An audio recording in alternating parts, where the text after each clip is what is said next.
You're listening to Extra Takes, hosted by Northland Church lead pastor Dr. Joshua Laxton. Tune in each week as Pastor Josh reveals the rest of the story behind his sermons.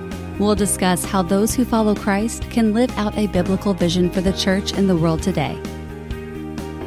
Well, hello, Northland family and friends. Welcome to another episode of Extra Takes. I'm your co-host, BJ, alongside Matthew Shiles. I think I've asked you, what's your middle name? William. I don't know if I've ever asked. I'm not sure. Yeah, Matthew William Shiles.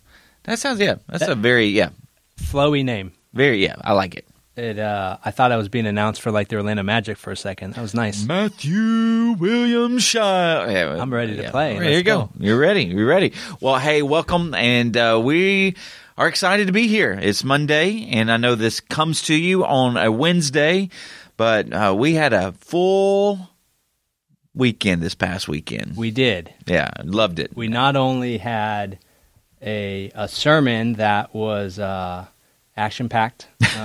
Obviously, anytime you're getting into Acts 15, there's a lot there, and we didn't even cover the whole chapter. No, we didn't, so it's going to be a part 2 intentionally. So I probably could have told everybody that, but it was going to be a part 1, part 2. Yeah. I wanted to deal with part 1, what is the gospel? Part 2 is, okay, now that you have the gospel, what do you do? Mm-hmm. So, because the gospel does do something to you. The reception of it truly does change you and transform you. So we'll see part 2. But no, I wanted to be very clear on what the gospel is and obviously what the gospel was. I mean, it was at stake in Acts 15. And it is fascinating because I listened to a couple of messages on it as well in preparation for it. And, the late Tim Keller and then even J.D. Greer, they both would say that, not a lot of people preach on Acts 15, in which I came across some, but just not a lot. I mean, and so to, kind of be working from, at least from a sermon standpoint, okay, you're kind of developing it yourself, which, a lot of times I like to listen to what other people have said, just to make sure I'm on the right track, but there was only a handful this go round. So that's fascinating. Yeah. So we are back in Acts, and we'll be in Acts for a little while. Yeah. You have mentioned before that, Acts is one of your favorite books to preach through. Why is that? Because it gives you the history of the early church. Like, this is how God used his early church. Again, when you look at Acts, it's a historical document where Luke is recording what happened. So most of it is descriptive and not prescriptive. And what I mean by that is that he's just describing what transpired, and he's not necessarily kind of prescribing, meaning you have to do this. But what is interesting, so anytime you see the words of Jesus, like at the very beginning, you need to listen to Jesus. And then what's going to happen with the Spirit coming in Acts 2 is now the power has come. The Spirit has come to empower his people now for ministry and mission in the world. And so now you are seeing the description of what happens when you have God's people who have embraced the gospel, now filled with the Spirit, sent out to minister and to be on mission. I mean, so that's why I love it, just because I'm like, okay, well, you see what you see the way, when I say the wake of the gospel. So, now here's what I mean by wake is, all right, so if you are in a boat, there's a wake that is left behind. Like, there's these waves. So you can see the wake of the gospel in a city. Like, what happens to a city when the gospel comes into the city through God's people? And so that's why because you want to see the effects of the gospel. You want to see the implications of the gospel. And so that's what you really do see in the book of Acts. You see a little bit of everything. You see the good, the bad, the ugly, and what I mean by ugly, like the persecution that happens because of the gospel. And so that's why I love the book of Acts, because I've always, since I really became a student of the Bible and definitely of Acts, like I've always wanted to be a pastor that led a 21st century church in a manner that you see in the first century. So basically a first century church that lives and breathes in the 21st century.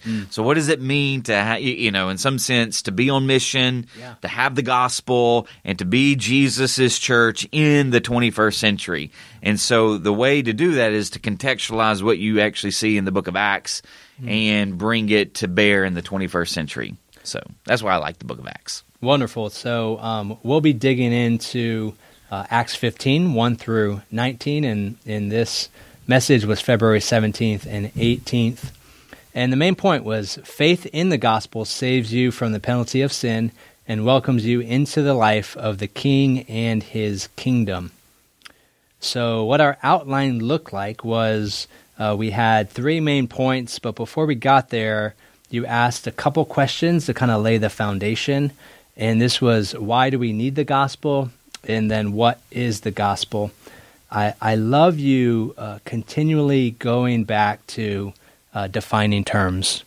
And you mentioned Tim Keller earlier. It reminded me of something he talked about in terms of what's the difference between Christendom and a post-Christian nation and world. And one of the things he said was, previously in Christendom, you're basically just connecting the dots for people. In a post-Christian world, the dots aren't there.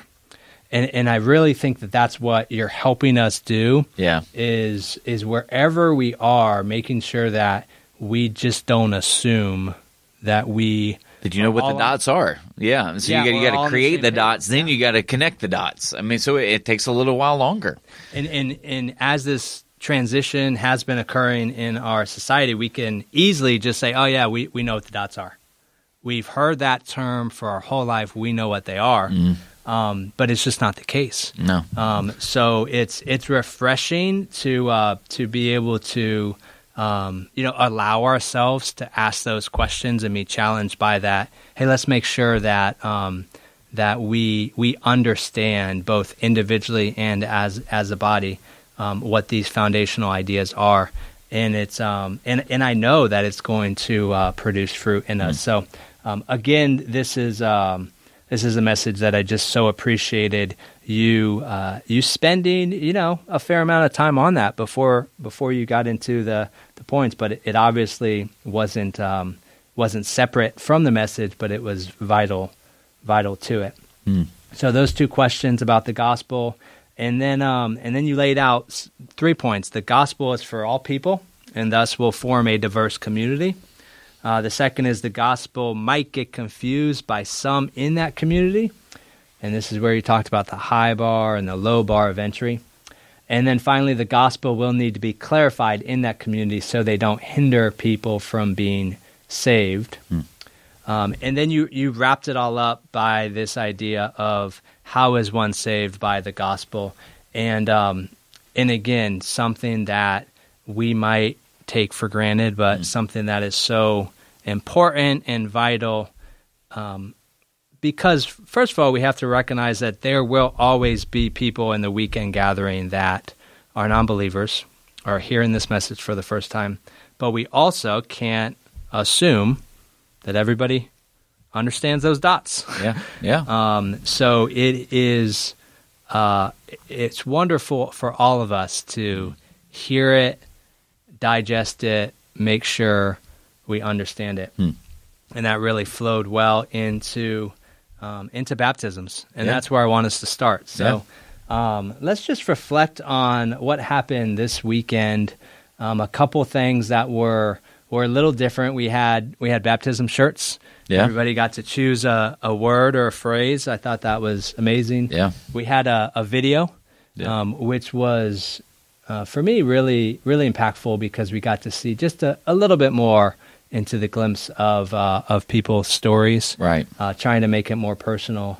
And we had 41 people baptized, and that includes 3 from Celebrate Recovery on Friday night.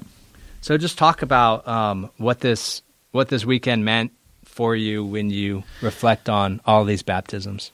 I think as many that I've seen in terms of on their Facebook posts or them telling me that they just love baptism. I mean, I do too, because it shows the fruit of God's work among us, right? It shows that there are people that have received the gospel, that they've embraced the gospel, that they have believed in the gospel, that they've had faith in the gospel. And a couple of things about just the 41 people is that you saw all kinds of ages represented, all kind of walks of life represented, and different races, ethnicities represented. And so that's a sign of healthiness in our midst, that you definitely have people from, again, all kinds of diversity points that are coming to faith in Christ. So it's just a confirmation in terms of God's work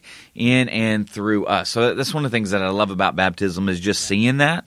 Yeah. And I hope and pray, I hope and pray that, I mean, if you're listening to this, I'm assuming too that you're grateful for the baptism that we saw this past weekend. But I know that we were talking earlier, and staff is like, man, we saw a lot of people leave too. Like, oh, okay, preaching's over, music's over, let's leave. Like, I hope people don't take for granted God's work among us, and how baptism is just an evidence of that. And so I think we ought to, want to stick around and celebrate that, that these are people that are publicly professing their faith in Jesus. And so I hope as we continue to do baptisms, that every person that would consider themselves a Northlander would see the importance of sticking around or celebrating these men and women, young boys and girls that have embraced, have received, that they have by faith received the message of the gospel, and now they're publicly professing that through baptism. Well said. In the 9:00 service, it was great because we were about to close. We got out of the tub, and they said, "Nope, one more." So we got back in the tub. Yeah, you were about to close, and a couple people got your attention. That was cool, and that's something that we did see. All right, so obviously Friday we had the 3 from Celebrate Recovery. On Saturday we definitely had another, another 1 or 2 that came forward after. Yeah. Same thing at 9, and then also same thing at 11. There were a couple of people that met me up at the front. Yeah. And so, because we had a message around the gospel, so even if you hadn't signed up for baptism, felt like we were clear enough that, hey, we could throw that out there to go, hey, if there's anybody else that God is stirring on your heart that you want to follow, in this act of obedience and profess publicly what you've just received, come do it. Yeah. And so, so 41 people this past weekend. Yeah. So. And something incredible, we have a family worshiping with us from the Middle East. Yeah. They are exploring Jesus and Christianity for the first time. And they had never heard the word baptism. They didn't know what the concept was. So when we talked to them about it, and right before the service, I was preparing them again, they were getting so excited. They said, can we stay and watch? Yeah. I said, yeah, you can, right?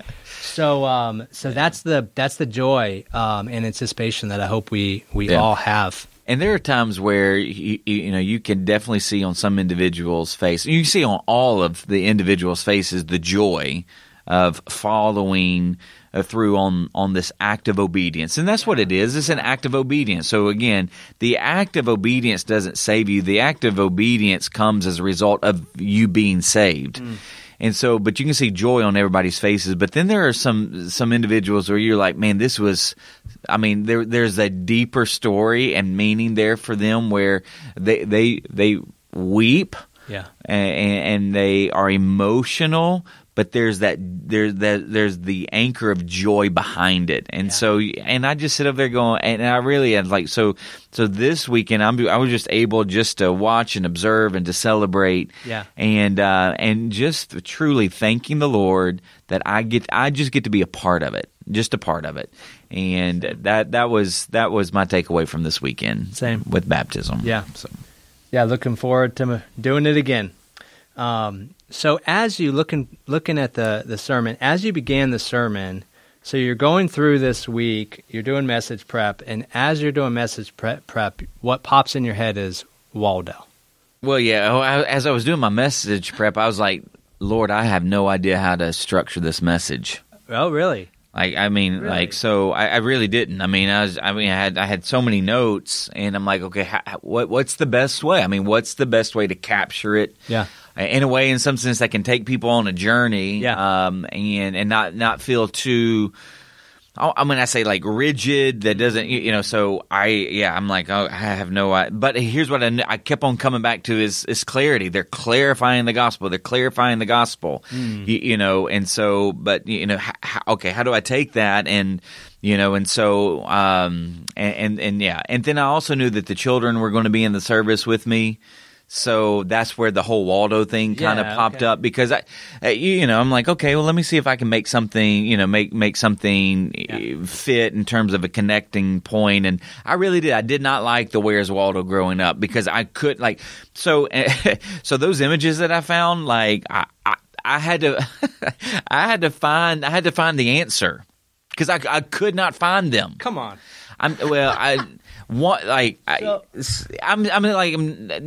the one at the beach, but there was the other one. I'm like, I can't find, so I had, there was a circle one and I'm like, okay, So I just never really liked that because maybe it's because I'm an impatient person. So that was my childhood in a picture. Okay, you loved those. Where's Waldo? Especially that first picture. Oh, okay. I had that book. Oh, did you? Okay. I remember that picture. Okay.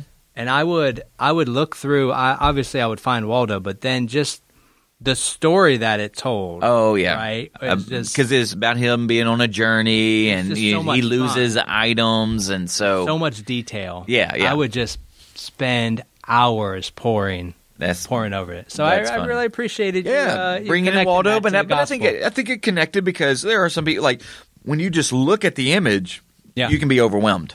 Absolutely. Because there's a lot on that page, right? Right. And so I think that's what happens with the gospel. And the fact that if you didn't know who Waldo is, somebody's going to have to at least show you a picture of Waldo so that you can kind of find Waldo. I think that's fascinating. And then, and now that you even know Waldo, sometimes you can get confused about where Waldo is because of all of the stuff on the page. Yeah. Well, and there's so many of so many of the people are dressed in the shirt. Well, and that is another part. There is some counterfeit Waldos. And so we didn't even talk about counterfeit gospels. I mean, but there are counterfeit, I don't want to get off track, but there are counterfeit gospels. And I think even one of the counterfeit gospels is like the low bar entry. I mean, even we were talking about some, but at least even the high bar entry, at least here, they had the right Jesus. They were just adding some layers that would have prevented Gentiles from coming to Jesus. But no, there are counterfeit, gospels out there that are very similar to what you would find on a Where's Waldo page because there's some counterfeit Waldos. Just because they wear the shirt doesn't mean that they're Waldo. Yeah. So I thought that was good. Yeah. Way to go. I loved it. Are they still popular today? I don't know. Are kids relating to them? So I asked the kids, and so they raised their hand. Like, my kids knew who Waldo was. Okay. But it was in the 80s. I mean, it was in the 80s when Waldo was... did you know that Waldo is the American version, but it actually originated in the UK, and it was Where's Wally? Wally? Yeah. So just... I know some useless Waldo information for you. We're all smarter for it. Maybe. Yeah. I don't know. Well, let's dig into this next question. Those two foundational questions before we get into those points. And you asked why do we need the gospel? And you took us all the way back. Something has gone wrong. What really? Why is that important? Like, isn't that so basic? Like, do we really need to go over that again? Yeah, I think so. I think so because I think it needs to be so ingrained that it just becomes part of our nature when we're telling the story.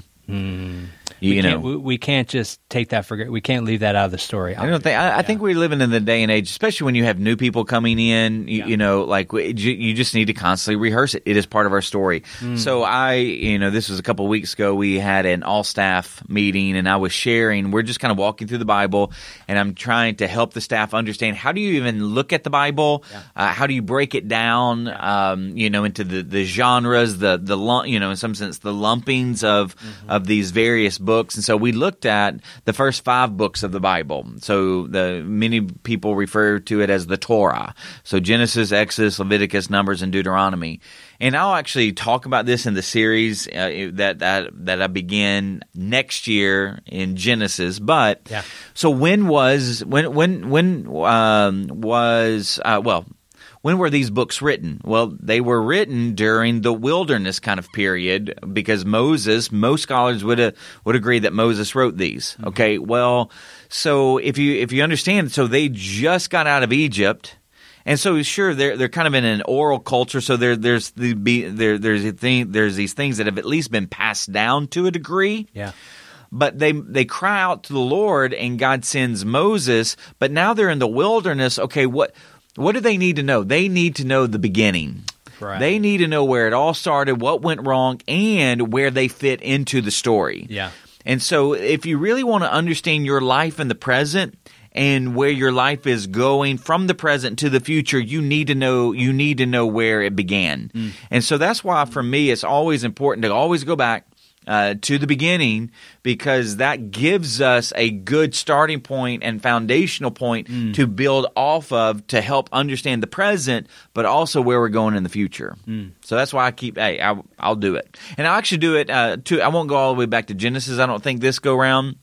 This next message, but I'm definitely going to go back to the Old Testament because it's there, Well, it is really helping us with this idea of biblical illiteracy. Yeah. And we can't just obviously take it for granted. So I think that's an incredible point and something for us to continue to make sure is ingrained, right? When you are spending time teaching us to set up a message, that's not when longtime believers get to tune out and say, I've heard this before. Yeah. Right? That's when we really need to dig in and make sure, hey, are we getting this ingrained into us? Because you're spending time on it, it's important. Yeah. Well, and so take this particular, message. And I know, I know there's been multiple messages where I stressed the royalty aspect of Adam and Eve. Now, in the Engage series, I didn't,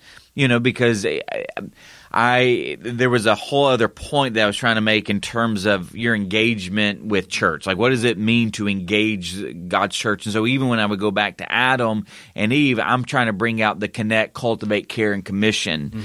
In this particular case, when I'm really trying to explain the gospel, knowing that I'm moving towards this idea of king royalty that is part of the good news announcement, I want to stress that again. I want to stress the royalty aspect of Adam and Eve, that God did create them in His image. He puts them on earth and gives them this element of exercising dominion, which is a kingly type of command, is that I want you to exercise a rule, but I don't want it to be your own rule. I want you to exercise my rule on earth. And so Adam and Eve were created as God's vice regents, as part of royalty, king and queen, but instead of being the king and queen under the authority of the cosmic king, what you have is they're like, well, we want to be our own king and queen. Like we've just been tempted that, hey, listen, you've been holding out on us, and so we're going to go that route. And what you see though with the gospel is that not only has the better Adam come to earth, but he also happens to be the cosmic king. So he is now uniting heaven and earth together, which is why Jesus is the God-man. He's uniting heaven and earth because Adam couldn't do it. Right. And so, but now in Jesus, who is the Son of God, so he's God in flesh, he is uniting heaven and earth under his cosmic rule, but he's also human. Amazing. So that gets us into that next question. Obviously, the importance of why we need the gospel, and now what is the gospel? There's a few things here. We broke down the word euangelion. Yep. Right, and it had uses prior to being used in the Bible. So this was this idea of military conquest, right? So the messenger would be sent to declare this idea of good news. Anything new you learned about that in your study this week, or is that something you've? That's something that for years. I learned it years ago. Yeah. Like there was a book that I read by Michael Horton, and don't ask me to give you the full on out name of it, but it had to do with good news for God's people or something like that. Yeah. But, I put it in my notes when I was studying, and he writes this. Now, the gospel is simply good news, particularly associated with military battle. So a runner would return to the capital from the battlefield with the announcement, the good news of success on the battlefield. So it's a victory report. It's sort of like the headlines that people heard about from World War II, that when it was concluded, victory in Europe. Yeah. That is exactly what the gospel is, and that's why it's not just good news because of its content. It's good news in the form of its delivery. So there's the content that's good news, but also the delivery is good, kind of news. So, but that's actually where I first learned the kind of a deeper, more Greco-Roman context of the word gospel.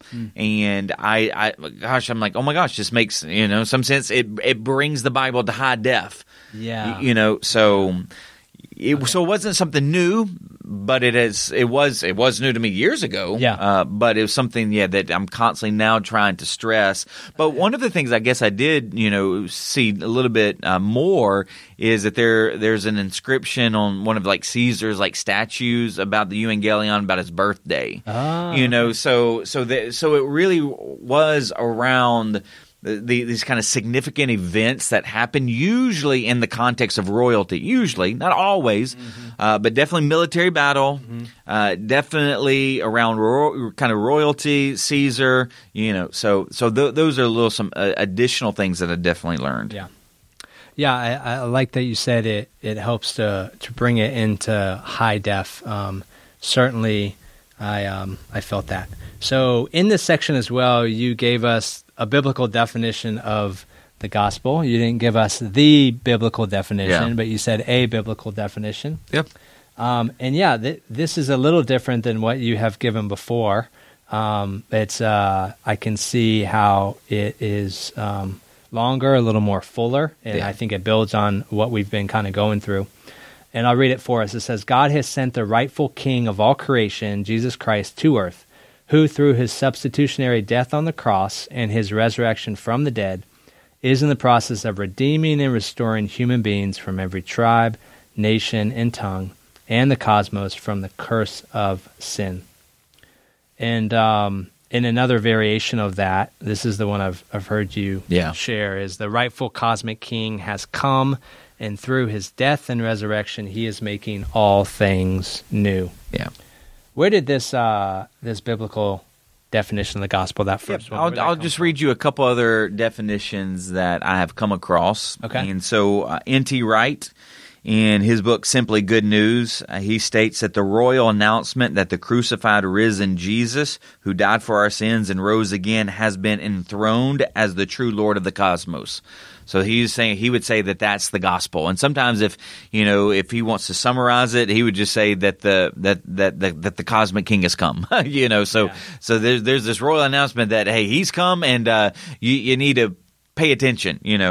Another one, John Piper, Jesus Christ, the righteous one, died for our sins and rose again, so that there is no condemnation for those who believe, only everlasting joy.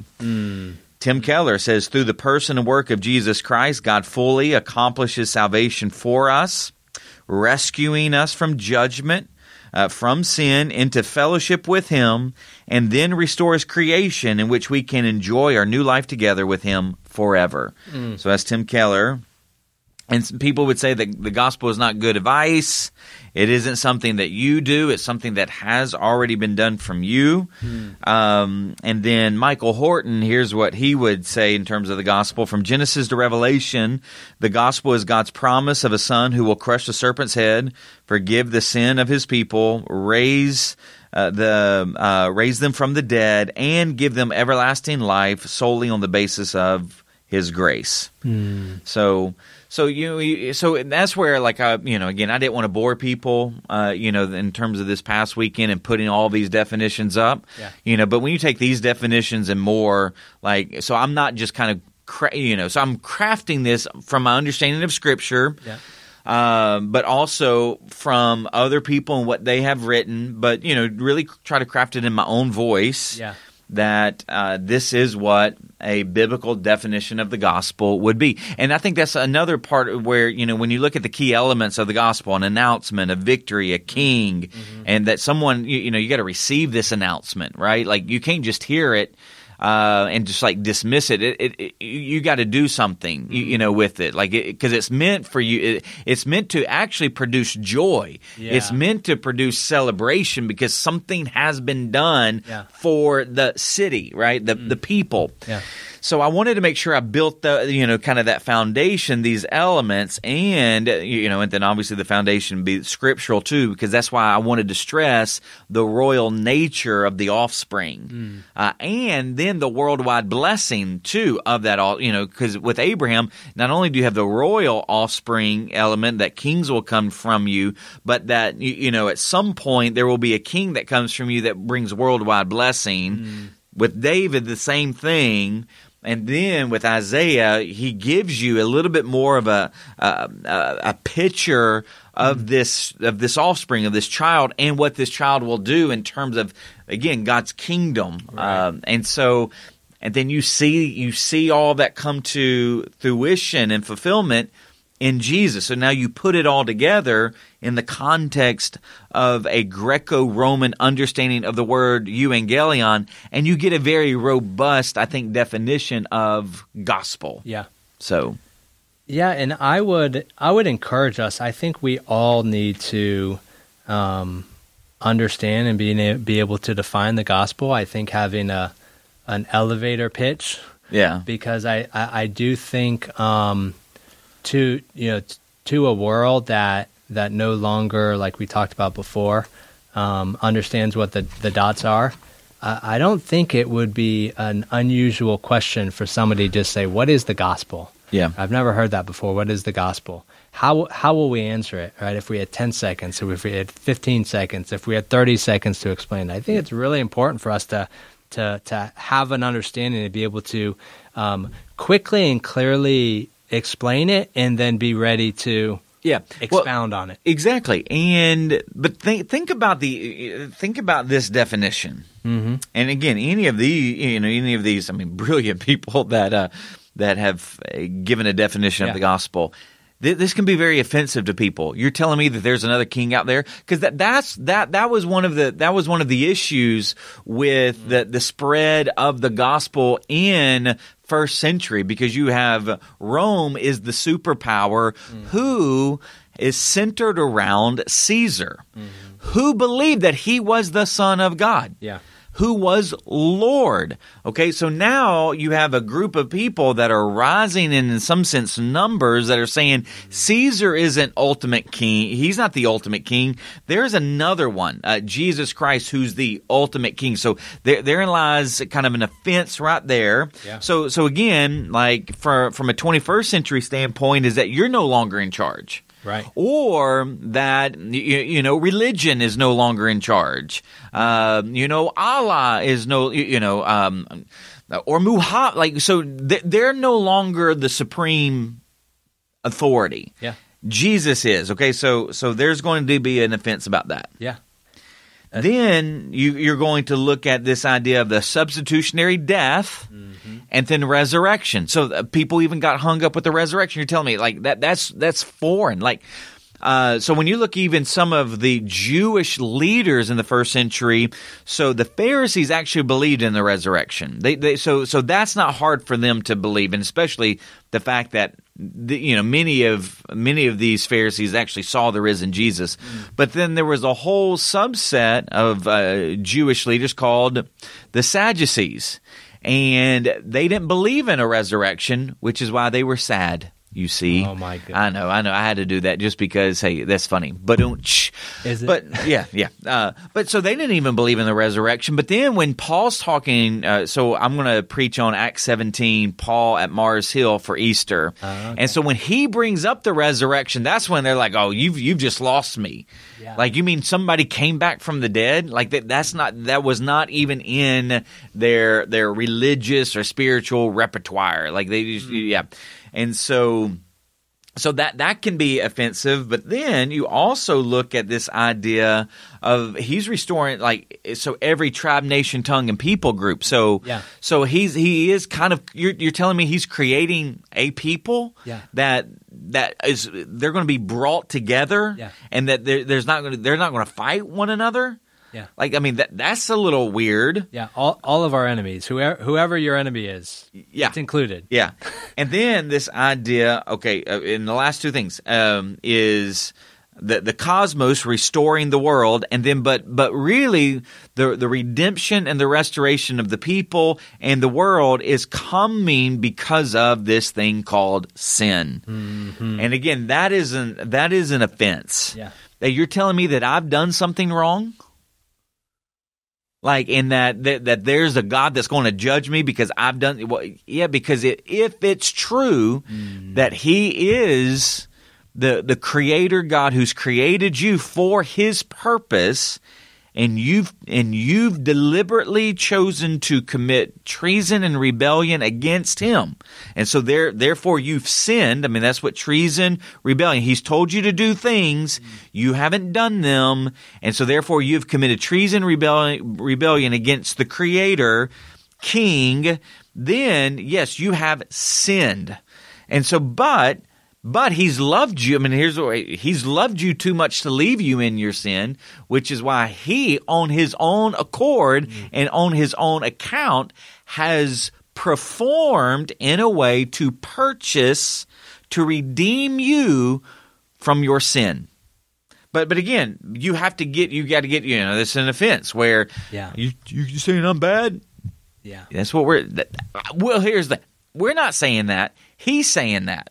But He's saying, I've done something for you. Yeah. And I mean, again, that's good news, where you don't have to work your way to God. You don't have to try to perform or to appease, because that's where, like in the Greco-Roman world, they believe in a plethora of gods. So that, the whole mythology part, they had gods for everything. But they also believed that gods were not really involved in day-to-day life. I mean, they were off kind of doing their thing, but, occasionally they would kind of turn their attention, and see what's going on. But the people thought that they would have to appease them. So, which is why they had temples, which is why they would do sacrifices. Hey, let's just make sure that we appease the gods so nothing bad happens to us. This is a whole different. So, but that's the essence. I mean, so that definition, you can drill down on that definition in a host of ways. Well, it's one of the, we talk about the importance of understanding Scripture, but also understanding culture and the culture we're in. And I think what you're highlighting here is recognizing and having our eyes open to what will offend. Because a definition like that, 4, 5, 6 different things, could absolutely defend or offend people. Yeah. Right. And understanding why, right? Like having some empathy or some even like critically thinking about why that might be the case ahead of time, I think would be important for us. And that's, and this idea of offense, and I actually did offend probably a couple people this past weekend. I mean, I did get one email, but it wasn't a hugely negative email, but it did have an element of offense, because I was telling everyone that based upon the gospel is that you don't have to do any other thing. You ain't got to pray to a priest. You ain't got to say any Hail Marys. You don't like, and that's actually offensive to religious people. Like, well, no. That I've always been taught that. Well, I hate to be the bearer of bad news, but you do not have to tell people they have to do what you do in order to be saved, and neither do you have to do those things to be saved. And we can talk a little bit about something that I actually did learn, but we can talk about that in a second. When it comes to these Pharisees, these Jewish Pharisees that had placed their faith in Jesus, but. Anything else about, kind of the gospel? Oh, I was going to say this, is that when you drill down in these things, then let the gospel, and this is what Paul would say, let the gospel offend. Don't set up anything else that would be offensive. Yeah. Because the gospel is already going to be offensive. So we have to make sure that we let the gospel be offensive. We don't let what we put, these extra layers, become offensive. That's the big picture of Acts 15, right? Yes. And that's what we can really, really learn from it. Man, that's such an important point, because our goal can't be to not offend. Our goal just needs to be that we're not offending based on things that we're adding to the gospel. Yeah. But naturally, the gospel divides, and the gospel will offend, and having some wisdom and discernment in some areas where that happens, I think can allow us to be bold but sensitive. Yeah. Right. You want to be caring but not water down the truth. Right. So it's fascinating to think about that in the terms of, have an elevator pitch of the gospel, how you would defend it, but like understanding, hey, there are several points in this that could very well offend. Yeah, and there one other thing too about the gospel and a definition, because I do.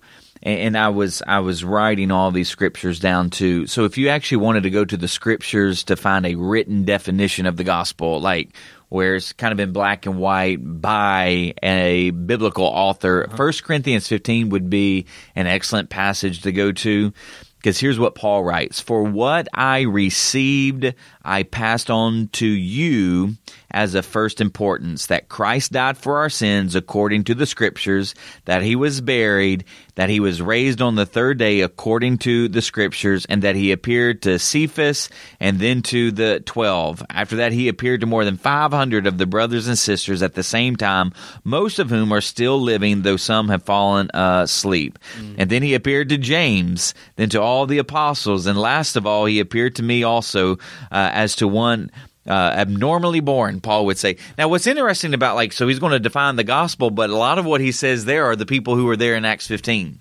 Right. The 500 people that he appeared to. James, he appeared to James, his brother, so it is interesting that, but here's the gospel, is that Christ died for our sins according to the Scriptures, that he was buried, and that he was raised on the third day according to the Scriptures.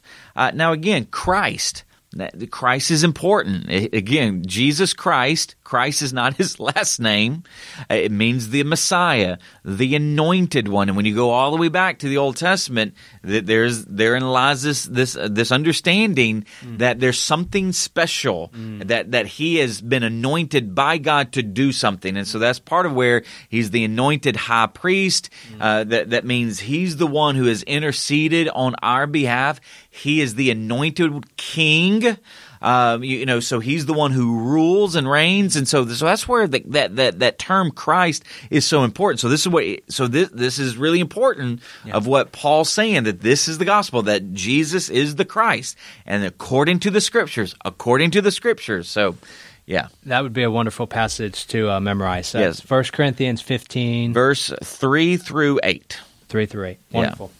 Yeah. So let's move on and look at this first question. All of that was the prelude. Oh, it's so very important, though, right? So that first point, the gospel is for all people, and thus will form a diverse community. So in this section, you laid out for us a lot of different people and groups of people: Paul, Barnabas, the apostles, the elders, the Gentiles, Pharisees, Peter, and James. And you pointed out in a statement that stuck out to me, as you said, no other religion in the history of the world has been able to create such a diverse community. And there's this unity through diversity. And when I think about, and when I reread this passage, unity was really held high. Even though they duked it out, right? But you could really feel that they were wanting to make sure that the church was unified. They wrote the letter and they sent it, and it's just fascinating to see that.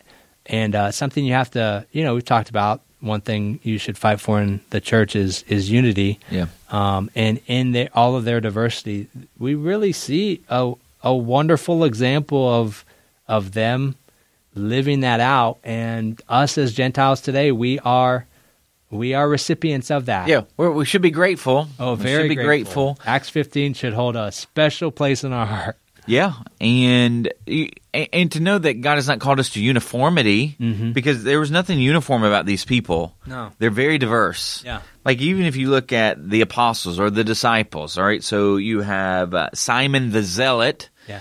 So you could see him as this nationalist that is a very violent person. He wanted to overthrow Rome. Yeah. But then you have Matthew. Yeah. He is a tax collector. And so he is a Jewish tax collector, which means that he was seen as a person who had committed treason against his own people and aligned with the enemy. So those two people are hanging out together. There's a wonderful scene in The Chosen. Yeah. Where that happens. Yeah. Where he pairs them up. He pairs them up, and then people are like, what's going to happen? Like, because Simon's just going to take him out. Like, Right. like, so Simon's a bad dude, man. Like, right. But you have these people coming, you have these people from a diverse background coming together, being unified in Jesus.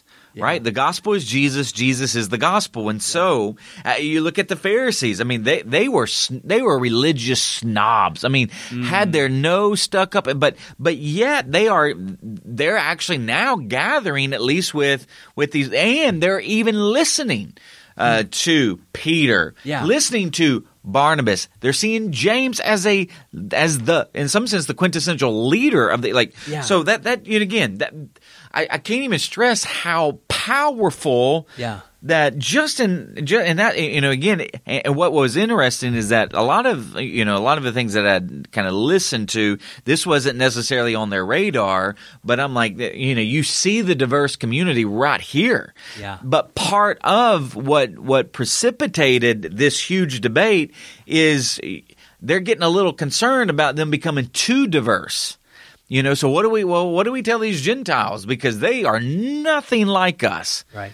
And so don't we got to at least tell them, but you got this huge group that has now been created not too long after Jesus ascended back into heaven, and so it is so important to see this, Here, when you read John 17, people refer to John 17 as the high priestly prayer of Jesus. What does he pray for?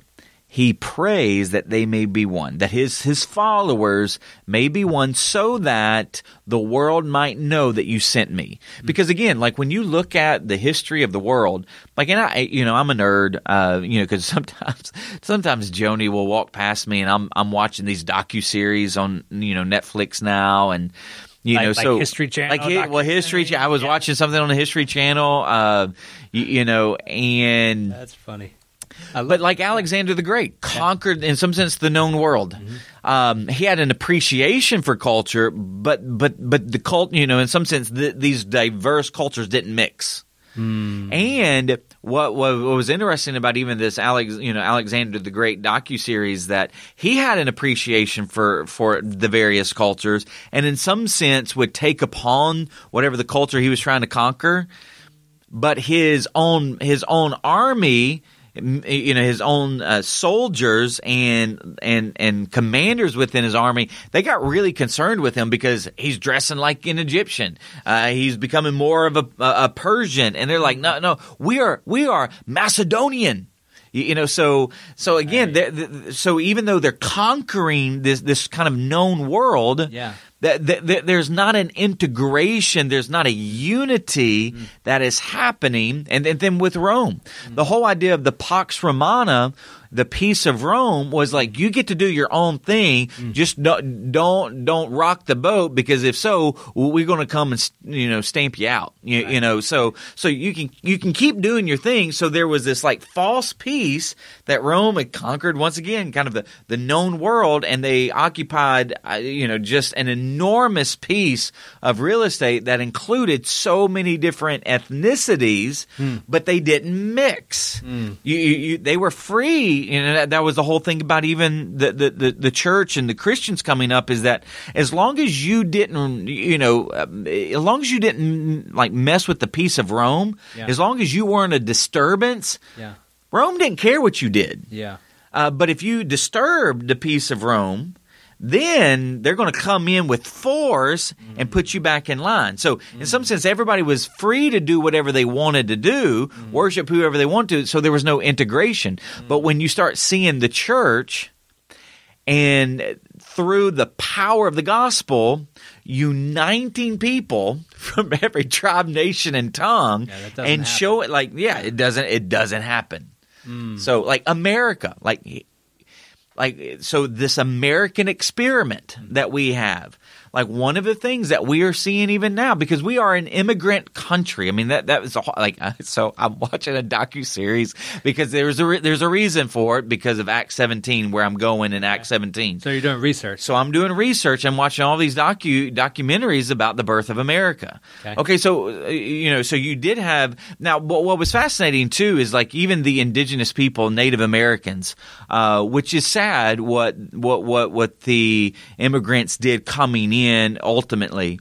But I was watching even one docuseries where it was talking about how many of these native, because again, you have to understand, like, at least from a biblical understanding, the origin of the world happened over there, not here. And then through the Tower of Babel, it was the scattering. But in this particular docuseries, which is not a Christian docuseries, they were talking about the land bridge between current day Russia and Alaska, how it was once a full on out land bridge, and how Native Americans came up through there and began to kind of fill out and scatter in North America. I'm like, I've never necessarily seen that, but makes sense. So all of that, though, is like even in America, we like this is something that we're actually seeing how difficult it is. Like we no longer have a binding agent in our nation because we truly are a nation of immigrants. And now, just over 250 years later, we have a whole host of various ethnicities coming into that. We are losing the binding agent. So again, it is showing that it is extremely hard to unite diverse people under one banner and to celebrate their diversity. But Jesus does, which is, again, part of what we look at in Acts 15. Just as an aside, Seminole County Public Schools has over 100 countries represented. Wow. Just in Seminole County, our small county, and that's over 100 languages represented too. So you talk about the nations are here and the diversity. It's the opportunity we have, and it's the wonderful opportunity that just the gospel will take root in a unique way in every culture. It will not discard culture. There will be aspects that it discards, but there will be aspects that people from that culture will worship in a new, unique way, and we get to see a more a full version or full experience, and a little bit more of a glimpse of what we'll experience in heaven. So, so obviously these implications are massive when we talk about no other religion in the history of the world has been able to create such a diverse community. It is it's really a strength of who Jesus was and the message of the gospel. Yeah, and so Laman Sane, he is just a brilliant mind, and he's written various books. He was a Yale professor. I think he's since passed away, but he talks about how Christianity not only forms a diverse community, but celebrates the diversity. Yeah. So take Islam, for instance, and this is something I've shared, but in other settings, is that they do spread their understanding, their religion throughout the world. But if you're going to become Muslim, you have to take upon their culture. So they're not coming into a place and celebrating the diversity and the culture there.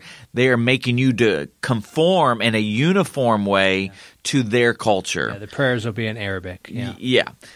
And so when you look at Christianity, you're going to come in. That's why I'll just go ahead and say it and really try to be clear here. So James, even Paul, Peter, the verdict in Acts 15 wasn't to the Jew, the Jew that came to faith in Jesus to stop being Jewish. Right. So they're not telling it. Now that's also why I wanted to go, because they did have a misunderstanding of their history. Jesus even saw that when he came on the scene, seeing how even the temple thing, they had completely just botched things up. So you have these Jewish believers now that they're not even interpreting the Old Testament correctly because they're not even seeing the law correctly. And so that's why I wanted to drill down in that to show God's pattern of salvation. Yeah. But the verdict that day wasn't you need to stop being Jewish. Yeah. It was to clarify that, hey, listen, circumcision does not save you. Mm-hmm. Adherence to the law does not save you. Only Jesus saves you. So if you want to continue to be circumcised, continue to be. If you wanted your children to be circumcised, continue circumcising your children. Just let them know, though, that this circumcision is not salvific. It doesn't save them. It doesn't make them part of the people of God. And that all of these festivals and laws that they would adhere to, these dietary restrictions, the kind of clothes that you have to wear, just let them know that these do not save you. But hey, listen, if you want to continue to do them because you are Jewish, by all means, we're not asking you to lose your cultural practices as long as you don't see your cultural practices as idolatrous and as the power to save or salvific, right? So that was a really huge eye-opener that I had here. Yeah. But where they're so adamant, though, is just the clarification, is that don't ask Gentiles to become Jewish. Yeah. Because again, when you go into the Old Testament, though, and that's where I was really wanting to be clear, is that salvation was always by faith through grace. Yeah. God didn't have to show up to Abraham. Yeah. God didn't have to show up to Moses and then send Moses. That is by grace. Mm-hmm. That God's doing these, that He's doing these savings, right, of Abraham and then Israel. But the circumcision it's all right, it's an act of obedience. Now that I truly believe that Yahweh is my God, and He's asked me, hey, this is a sign of our relationship. It's a sign. Yeah. Again, it's not a power thing to show, it's not a power thing to save you. It is a demonstration that you have been saved. So I'm going to circumcise, and then I'm going to adhere to a law. Now, what's fascinating too about the law, and Paul's going to draw this out. And Paul's uniquely qualified to draw this out. Why? Because he was a Pharisee of Pharisees. He was a leader of Judaism before his conversion. But he's going to draw out this understanding that when you look at the law and the 613 laws that the people of Israel had to adhere to, these laws were a tutor. These laws were a teacher to point them to their need for a Savior because they couldn't do them. Yeah. And these laws were meant to be in place for that specific time for them to become distinct among the nations. But they had a hard time living up to the law, which Peter actually talks about. And in his speech, he's like, guys, what are we doing? Like, if you look back at our ancestors and you look at our own life, we cannot even keep the law. We can't keep all 613 laws. Right. Why are we sitting there going to tell them that you got to keep all these laws to be saved? We can't keep them. So at the end of the day, if we can't even keep them, then... And we're saying it salvific, meaning that these laws have the power to save, then we're lost. Yeah. Like, guys, come on now. Let's think about what we're doing here. And so, but in Jesus, this is why it's so important. And the scriptures confirm this. In Jesus, he has fulfilled I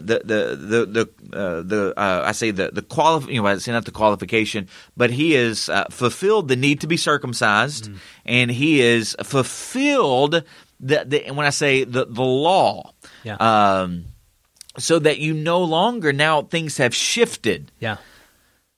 And the author of Hebrews is going to talk about this. And he's going to go at extreme lengths to show how now things have shifted, because the author of Hebrews is writing to a predominantly Jewish audience.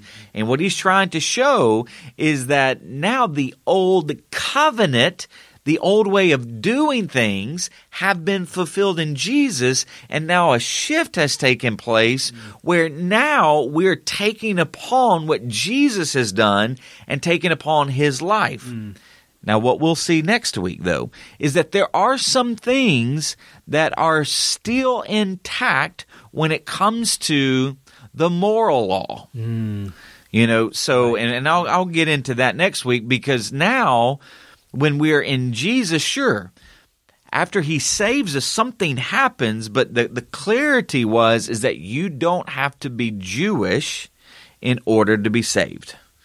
And that was a huge shift for these Jews that had put their faith and trust in Jesus. It was. So what we're going to do is we're going to make this a part 1 and part 2. Next week, we are going to finish up a few of the points from this sermon that we didn't quite get to today. Those are the gospel might get confused by some in that community. We'll talk about high bar and low bar, and also the gospel will need to be clarified in that community so that they don't hinder people from being saved. We'll talk about how one is saved by the gospel.